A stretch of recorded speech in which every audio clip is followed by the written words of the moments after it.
تمہارا اللہ ایک ہی اللہ ہے، اس کے سوا کوئی اللہ نہیں، جو سب پر مہربان، بہت مہربان ہے۔ اور نماز قائم کرو اور زکوٰۃ ادا کرو اور رکوع کرنے والوں کے ساتھ رکوع کرو۔ اے ایمان والو، تم پر روزے فرض کر دیے گئے ہیں جس طرح تم سے پہلے لوگوں پر فرض کیے گئے تھے، تاکہ تمہارے اندر تقویٰ پیدا ہو۔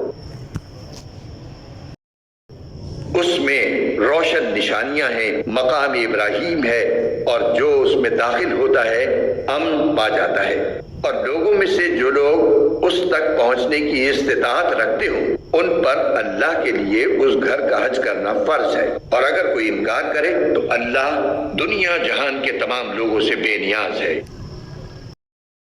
مسلمانوں، یقیناً اللہ تمہیں حکم دیتا ہے کہ تم امانتیں ان کے حقداروں تک پہنچاؤ، اور جب لوگوں کے درمیان فیصلہ کرو تو انصاف کے ساتھ فیصلہ کرو۔